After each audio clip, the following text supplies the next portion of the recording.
Watazamaji wa ITV Super Brand Afrika Mashariki. Kipindi hewani ni uchumi na biashara, ambapo leo tunaongelea mchango wa sekta ya usafirishaji katika uchumi na maendeleo ya jamii ya Tanzania. Ambapo kama tunavyojua, usafirishaji ni sekta ambayo tunasema ni kitovu cha kila sekta katika nchi, ambapo kuna vitu vingi ambavyo bila usafirishaji haviwezi kuwapo. Kutoa bidhaa kutoka eneo moja kwenda jingine, kutoa abiria na kutoa huduma kutoka eneo moja kwenda jingine ni kazi ya sekta hii ya usafirishaji, ambapo kwa lugha nyepesi tunaweza tukasema ni eneo ambalo linahitaji kuangaliwa kwa macho ya juu sana katika uchumi. Pamoja nami niko na mtaalamu, huyu anaitwa Bi Elievela Timothy. Huyu ni mkuu wa kitengo cha maendeleo ya biashara katika kampuni la Mansul Truck. Dada Elievela, karibu sana. Asante sana. Karibu. Nashukuru, asante mtangazaji. Habari ya Mansul? Mansul, tuko salama, tunaendelea vizuri. Bila shaka. Tunaongelea usafirishaji. Una msaada gani kwenye uchumi na kwenye maisha ya kijamii ya kawaida? Nyie ni wadau mojawapo wa usafirishaji. Mna msaada gani kwenye uchumi wa nchi hii? Tuna msaada na mchango mkubwa sana. Ukijaribu kuangalia hata katika uchumi wa nchi utakuta kwamba kwenye GDP ina mchango wa 7.8, ambayo katika sekta hii ina mchango mkubwa. Pasipo usafirishaji wa kitu chochote, hamna sehemu ambayo uchumi unaweza ukakua. Hakuna sehemu ambayo uchumi unaweza ukaenda popote. Ndiyo. Kwa sababu kama ulivyotangulia kusema, lazima vitu visafirishwe. Lazima hiyo usafirishaji utokee. Ndipo ambapo uchumi unaweza ukakua. Ndipo ambapo watu wanaweza kufanya kazi. Ndipo ambapo vitu vinaweza vikapokelewa au vikachukulika vikapelekwa huku na kule. Kwa hiyo tuseme kwamba sekta ya usafirishaji kwa kusema kweli ni muhimu sana, na sekta ya usafirishaji inaendana sambamba na miundombinu. Ndio maana ukuta daraja likivunjika sehemu, tayari kelele zinakuwa ni nyingi. Okay. Ndio. Na ukiangalia huu uchumi, 7.8 ya pato la taifa ni kubwa sana. Ndiyo. Katika maana ya kwamba tukisimamisha sekta nzima ya usafirishaji, 7.8 ya GDP pato la taifa kwa mwaka linakuwa limeondoka. Uwekezaji unaofanywa na wadau wa usafirishaji unatosha kuonyesha umuhimu wa 7.8 ya usafirishaji? Tuseme kwamba uwekezaji unaendana pamoja pia na kukua kwa population. Kwa maana population inapopanda, lazima na uwekezaji pia uhamasishwe na wenyewe upande. Yes, yani vile vinaendana kwa pamoja. Kwa maana kwamba usafirishaji kwa sababu ni muhimu, kwa hiyo lazima ukidhi pia mahitaji ya population ambayo tunayo pamoja na area ambayo tunayo. Popote pale ambapo kutakuta kwamba usafirishaji unalegalega, lazima kutakuwa na njaa, lazima kutakuwa na watu ambao hawana bidhaa ambazo zinahitajika, yale matumizi ambayo yanahitajika binadamu, au unakuta kwamba pia vyakula ambavyo, kwa sababu unaweza kukuta kwamba wakulima wa huko wanalima mchele, wakula wanalima maharage, wa huko wanalima. Kwa hiyo unaweza kukuta vitu vimoja viko upande mmoja, vingine haviko upande mwingine. Kwa hiyo hivi vitu lazima sekta ya usafirishaji ambayo ndio tunaiongelea leo hii ina muhimu mkubwa sana katika maendeleo ya nchi na katika uchumi wa taifa. Naam, sasa tukiongelea hapo kwenye huu uchumi, jinsi gani usafirishaji, hii sekta ambayo nyie mnadili nayo, ni kwa kiasi gani inaweza ikawa ni kichocheo kwenye ukuaji wa viwanda? Tunajua nchi yetu saizi inatazama kuwa nchi ya viwanda. Kuna uwekezaji ambao unaanza kuonekana kuelekea huko. Mchango wa sekta yenu ni upi kwenye ukuaji huu? Tunarudi pale usafirishaji. Hamna kiwanda ambacho kitatengeneza tu kikaacha malighafi hapo. Wala hakuna kiwanda kitatengeneza chochote au kuhitaji raw material isitegemee usafirishaji. Raw materials zitahitajika, zitatoka aidha mashambani au zitatoka nje kuja kiwandani, lazima zitahitaji usafirishaji ili kuweza kufika kiwandani. Bila shaka. Kiwanda kitatengeneza, kisha tengeneza kitaweka warehouse. Warehouse lazima watachukua kwa ajili ya kupeleka sehemu tofauti tofauti. Okay. Kwa hiyo ile distribution inategemeana na sekta ya usafirishaji kulingana na ni kitu gani ambacho kimekuwa manufactured. Okay. Yes. Kwa hiyo uwezi hata siku moja ukasema kwamba una kiwanda au unakuza kiwanda pasipo pia kutengeneza miundombinu ya usafirishaji kuwa mizuri. Lazima miundo ya usafirishaji iwe mizuri. Either iwe ni makontena anapokea kile kiwanda, either anapokea kitu cha aina yoyote ile. Lazima sekta ya usafirishaji itahusika kwa kiwango kikubwa mno mno mno.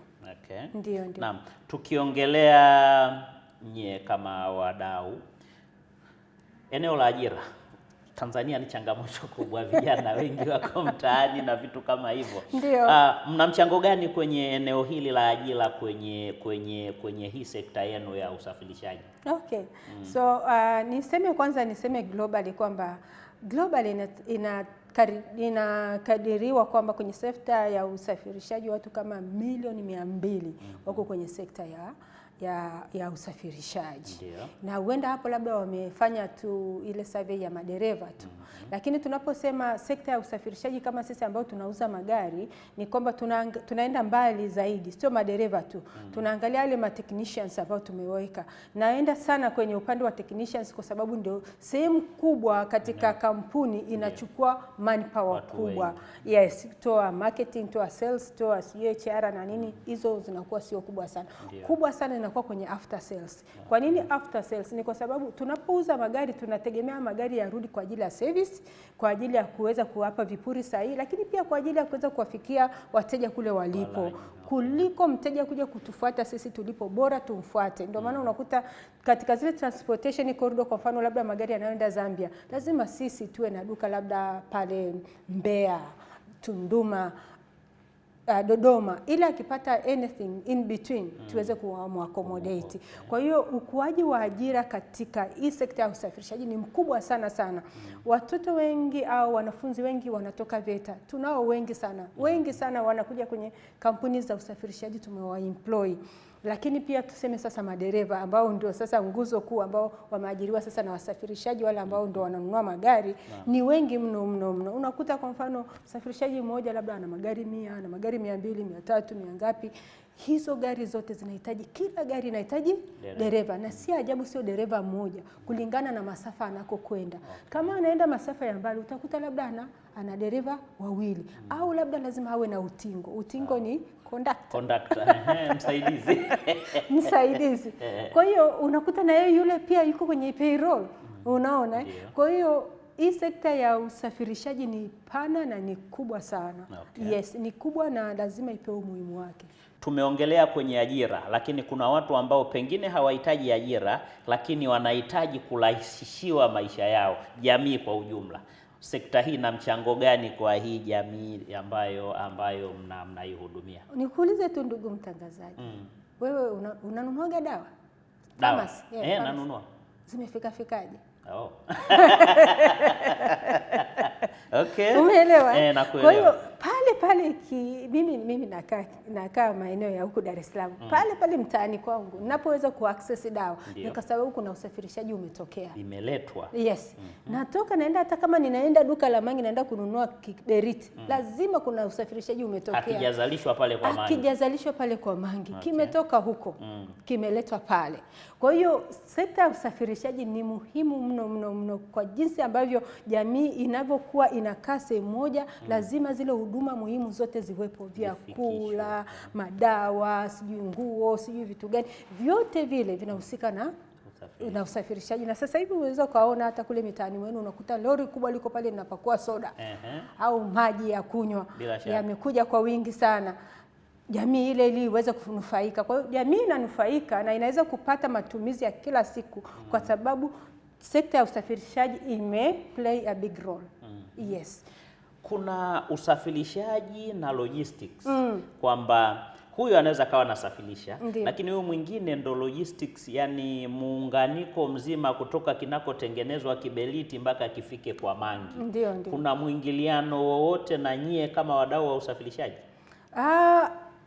Mimi ninauza gari lakini linaenda kwa msafirishaji ambaye ndio sasa tunamuita logistic. Ndio. Yule logistic ndiye anaamua ili gari liende huku, ili liende huku, ili liende huku kulingana na zile bidhaa. Kwa maana kwamba mimi sio mtaalamu sana kwenye upande wa logistic, lakini kuna kitu wanasema wana optimize zile cost. Ndio. Ili cost zisiwe kubwa sana. Uweze kutuma kitu sehemu ambayo unajua kwamba sehemu nyingine labda ile truck itapita. Unaona, unaunganisha vyote unaunganisha vyote viende huko.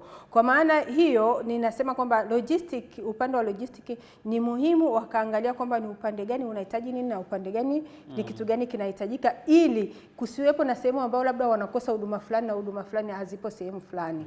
Lakini pia spendi sana nitenganishe umuhimu wa kuwa na infrastructure ambayo ni msingi sana kwenye swala la, yaani uweze kutenga infrastructure maana barabara ndio na swala la usafirishaji. Ndio maana unaweza ukakuta kwamba kuna sehemu ambayo labda daraja limeshakatika, unaona, lina stop everything, au unakuta watu wanaanza kutafuta njia za mzunguko ambao logistic inapinda kabisa. Unaanza kukuta mtu anasema kwa sababu barabara imeelekea huko, sasa swala la mafuta consumption inaenda juu, linaathiri. Kwa hiyo fluctuation kidogo tu kwenye upande wa infrastructure inaleta mshtuko mkubwa kwenye upande wa usafirishaji. Kwa hiyo usafirishaji na infrastructure zinaenda ni mapacha wawili. Yes. Okay. Yeah. Naam.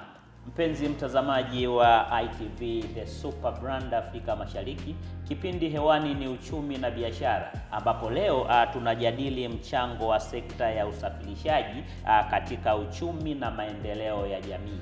Pamoja nami niko Nabii Elevela Timothy. Huyu ni mkuu wa kitengo cha biashara Mansour Truck, ambao ni wauzaji wa magari aina ya Shackman. Tunajadili kwa nini tunahitaji kuwa na msimamo katika eneo la kiuchumi, hasa kwenye sekta ya usafirishaji, ambapo tunaiangalia ni kitovu cha uchumi kama tulivyoongelea.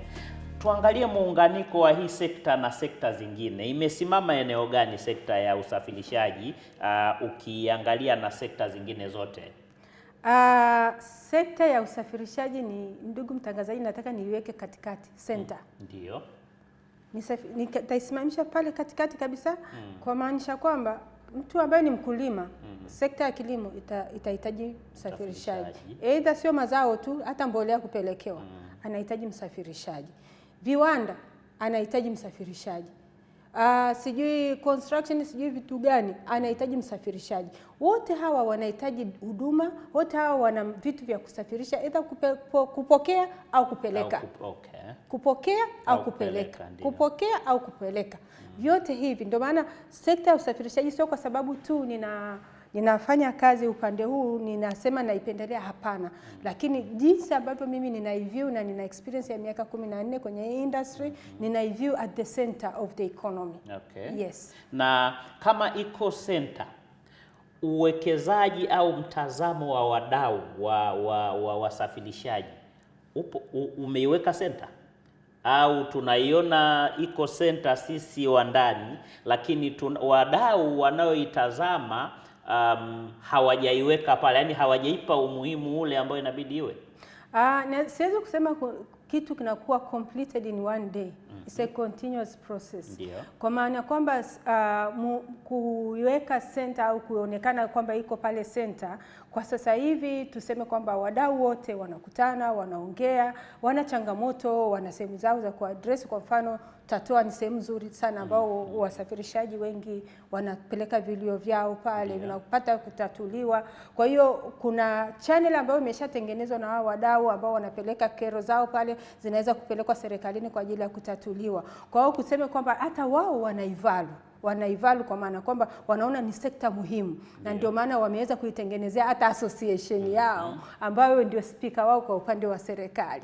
Kwa hiyo kwangu mimi bado ninaona kwamba wanayo, lakini kuseme kwamba kero zao je zimetatuliwa, naweza nikasema zinatokea, zinasikilizwa, lakini pia tuseme kwamba siwezi kusema 100% kwamba zimeshatatuliwa au hazijatatuliwa, lakini niseme kwamba ni kitu ambacho ni continuous process. Huwezi kukuta hata siku moja ukakuta kwamba tunasema sisi tuko satisfied, tumeshasikilizwa vya kutosha, sisi tunakuwa valued. Kila mmoja anakuwa na malalamiko siku ya kwa hiyo tuseme kwamba it's a continual a learning process or continual development process. Ukiangalia ushindani wa kibiashara wa kikanda, Tanzania tulipo kijiografia, kuna ile maneno yasiyo rasmi sana wanasemaga, unajua hapa kwetu gharama, bora twende kwenye ile ya jirani, ukishushia kule ulete huku. Hivyo nyie wasafirishaji ikoje? Sisi wasafirishaji bado tunataka kupiga ngoma ililia hapa kwetu. Wasiende kushusha kwa jirani. Ililie nyumbani. Ililie nyumbani.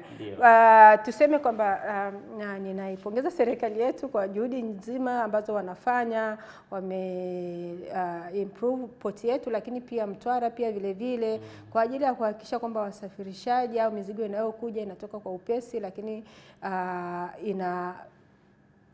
inatoka kwa upesi na kwa wakati. Umeelewa? Kwa hiyo Tanzania still tuko competitive. Ukiangalia zile nchi ambazo zimetuzunguka ambazo wanatuhitaji au wanahitaji kutumia poti yetu. Ndio.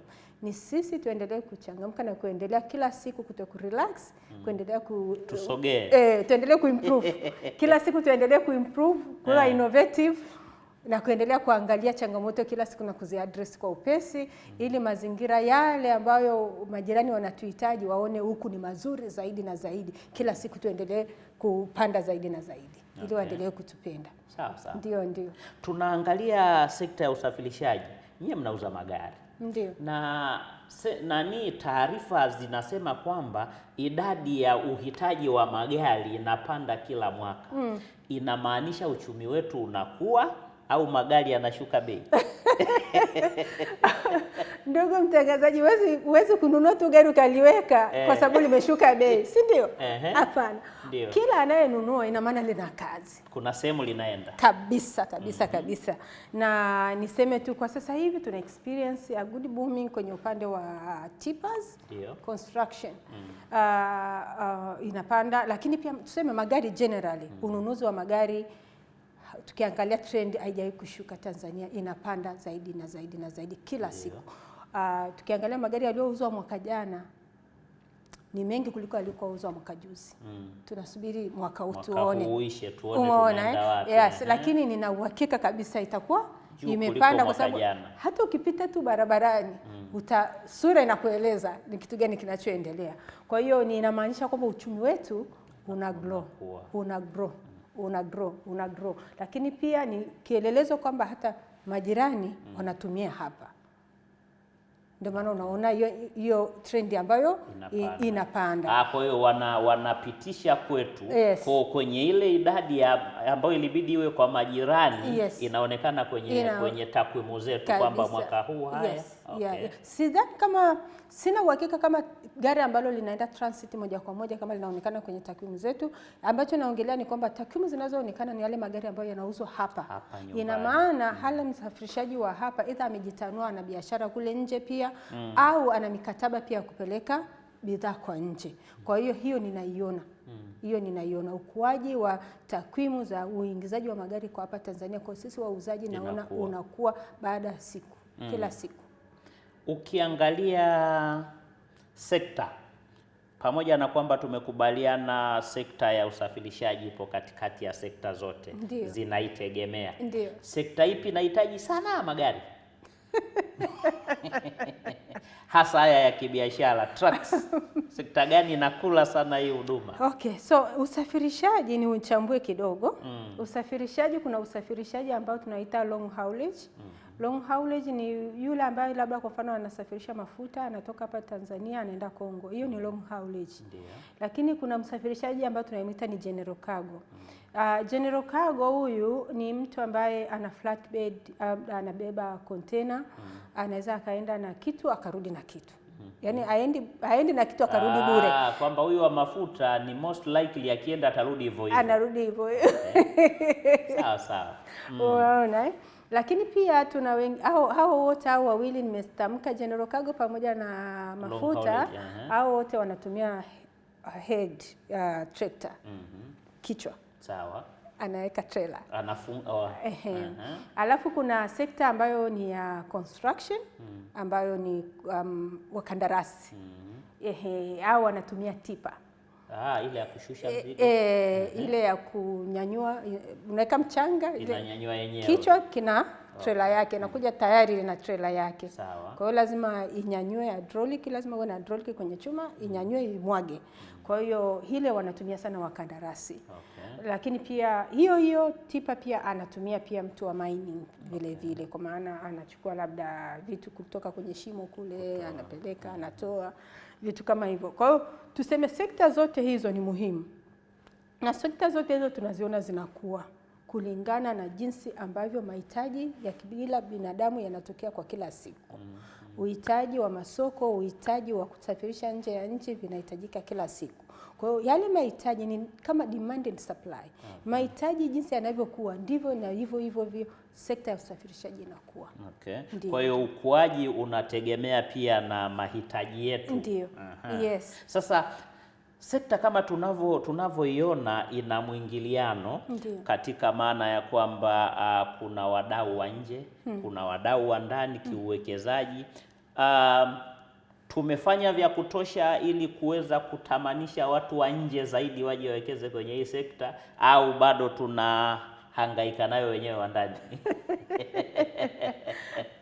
Hapana, nafikiri hili swali nilipeleke kwa upande wa TISESA au TIC zamani. Kwa kweli niwapongeze. Naona juhudi zao kubwa, ninaona kwenye mitandao jinsi ambavyo wana advertise na nini fursa za uwekezaji. Ni kitu cha msingi sana, kwa sababu mwekezaji anapokuja haji na watu wake kutoka kwake. Bila shaka. Atakuja na wachache, lakini wengi atatumia hapa ndani. Na ujuzi lazima atauacha hapa. Kwa hiyo ni kitu cha kuendelea kuimpress na kuendelea kuunga mkono zile juhudi zisibezwe, ni nzuri sana. Lakini pia wawekezaji tuwapokee na tuweze kuwasikiliza yale mahitaji yao na jinsi ambavyo tunaweza kuwasupport. Okay. Uwekezaji ambao unatokea ni mzuri kwa sasa hivi, lakini tuseme kwamba kama nilivyotangulia kusema kwamba hatuwezi kusema tumejitosheleza. Lazima tunaendelea kukua siku baada ya siku, na siku tukisema tumejitosheleza tani tumeisha. Kwa hiyo kitu cha kuona ni kwamba kila siku lazima tuendelee tujiimprove ili uwekezaji kwetu na viwanda viweze kukua, tuweze kupata viwanda zaidi, kwa sababu mwekezaji anapokuja, huyu ataweka kwenye kiwanda, huyu atawekeza kwenye kitu fulani, huyu atawekeza kwenye kitu fulani, uchumi wetu unakuwa. Kwa sababu lazima walipe kodi. Bila shaka. Lazima waajiri. Lazima zile service and goods sisi tuzipate kwa bei rahisi, kwa sababu zimetokea hapa. Sisi wananchi labda tunalima pamba, zile malighafi tunapeleka wapi? Au tunalima mkonge, tunapeleka wapi ile malighafi? Lazima itaenda kwenye kile kiwanda. Kwa hiyo unakuwa uchumi unachangamka. Okay. Anayelima anajua pa kupeleka, anajua kwamba atauza. Hata baki navyo galani vikaharibika. Na vikishatengenezwa pale unajua kwamba walaji na wenyewe wapo. Hivyo.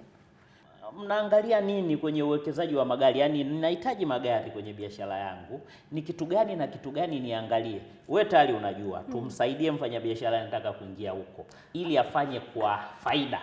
Angalie nini kwenye gari lake atakalolichukua? Okay. So wasafirishaji wanapokuja, hilo swali liko general, lakini narrow down kwamba msafirishaji yote anapokuja, sisi kama wataalamu tunamsikiliza kwanza kwamba anafanya biashara gani. Hicho ni cha kwanza kabisa. Kwa sababu we need to sit at the position ya expert. Okay. Ili tumsikilize biashara yake na tusikilize tuweze kumpa kitu ambacho ni sahihi. Kwa hiyo mteja atakayekuja aseme kwamba mimi bwana ninataka kwenda kusafirisha mafuta. Nitamwambia nenda na Shackman X5000. Hiyo ni modo ya gari. Hiyo uhakika. Hiyo ni uhakika. Kwa nini? Kwa sababu ile gari ni manual lakini ni automatic at the same time. Ukichoka unaachana nayo inaenda yenyewe. Unaenda huko. Kwa hiyo kuna automatic na manual. Kwa hiyo inategemeana na ile environment gani ulipo, una engage gear. Unaona Kwa hiyo Shackman X5000 ni gari ambayo ni nzuri, ambayo inamfaa kabisa msafirishaji ambaye anaendesha mafuta, na zile features zote ambazo zinahitajika kwenye upande wa huduma kama hiyo hipo. Mtu ambaye labda anasema mimi niko tu general cargo hapa na hapa, vitu vingine, basi H3000 inamfaa. Shackman H3000 inamfaa. Kwa hiyo tuna categorize kulingana na nimemsikiliza mteja, uhitaji, tunashauriana, tunaweka mezani na yeye anaelewa, then tunamhudumia.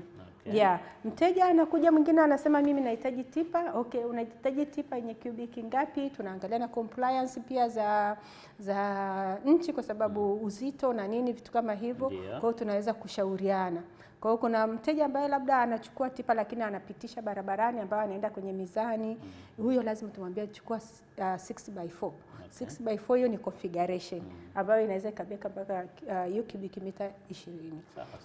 Ambaye labda atoki lakini anaishia kule ndani ya mine, upande ule wa construction, lakini atoki lakini anataka kubeba mzigo mkubwa, tunampa 8x4, kwa sababu ile namsababisha afanye mazingira yale na hata haribu barabara kubwa huko, kwa sababu ni gari ambalo lina nguvu, imeongezwa axles ambazo zinabeba mzigo zaidi. Ndio. Hii ni biashara.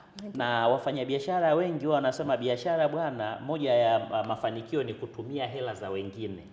Nyie hamna mahusiano yoyote? Kwa mfano mtu anataka aje anunue gari Shackman, nataka nipeleke mafuta Kongo.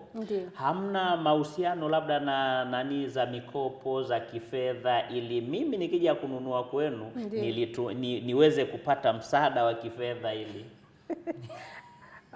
yes. Kwa hiyo sisi tunafanya kazi na mabenki na tunafanya pia kazi na kampuni pia inaitwa Amel ya kifedha vile na kwa ajili ya kutoa mikopo. Ndio.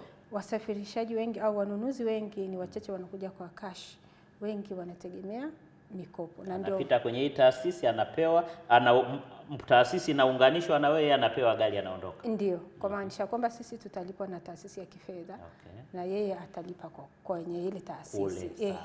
Hilo ni jambo la msingi sana na alipuuziwe hata mara moja. Kwa sababu kukua kwa uchumi sio kwa sababu unatoa keshi. Umeona kwa sababu kule benki pia na wenyewe wanahitaji interest ili waweze kuishi. Bila shaka. Ili waajiri wengine. Ili waajiri na wengine. Unaona mzunguko ulivyo mzuri. Kwa hiyo ni jambo la msingi sana upande wa mikopo, lakini pia yule mkopaji anapochukua ni kwa sababu pia na yeye anahitaji kuendelea kuzalisha na kuendelea kuchukua muda wakati anaendelea kupata hela yote. Huwezi kupata hela yote kwa lipa tu mara moja. Tutakuuliza hata, jamani mtu umepata wapi hiyo hela yote? Ghafla namna hiyo, hapana. Kwa hiyo taasisi za kimikopo ni muhimu sana kwetu sisi ambao tunauza magari, kwa sababu kwa sasa hivi lazima wasafirishaji wengi wanapitia upande huo. Na tunaziona pia benki wanahangaika na hizo competitive interest na nini kuweka mazingira ambayo ni mazuri, rafiki kwa ajili ya hao ambao ni wakopaji au wanunuzi wa magari. Kwa hiyo niseme tu kwamba kwenye ile swali lako tuna mahusiano ya karibu sana. Tunafanya kazi kwa karibu mno. Ndio. Kwa maneno machache, kwa Mtanzania anayetaka kuingia kwenye biashara ya magari ili akuze uchumi wake na wa nchi, nyie Mansour mnamwambia nini? Yani kwa kifupi ni kwamba ushauri wangu ni nunua gari jipya. Nunua gari ambalo lina nguvu, ambalo linaendana na biashara yako, ambalo linaweza likakuletea matokeo kulingana na jinsi ambavyo unahitaji. Tunakusikiliza muda wote, masaa 24 tunasikiliza wateja, na hatuuzi tu tukamwachia mteja, tunamfuatilia. Na ndio maana tunajipanua kwenda kwenye mikoa mingine ili tuhakikishe kwamba mteja tuko karibu naye kila mara tunamsikiliza. Na mpenzi mtazamaji wa ITV The Super Brand ya Afrika Mashariki, kipindi hewani kilikuwa ni uchumi na biashara, ambapo leo tulikuwa tunaongea kuhusiana na mchango wa sekta ya uwekezaji katika uchumi na jamii ya Kitanzania, ambapo leo tulikuwa na mtaalamu. Huyu ni Bi Elievera Timothy, huyu ni mkuu wa kitengo cha biashara na maendeleo Mansour Truck, ambao ni wauzaji wa magari aina ya Shackman.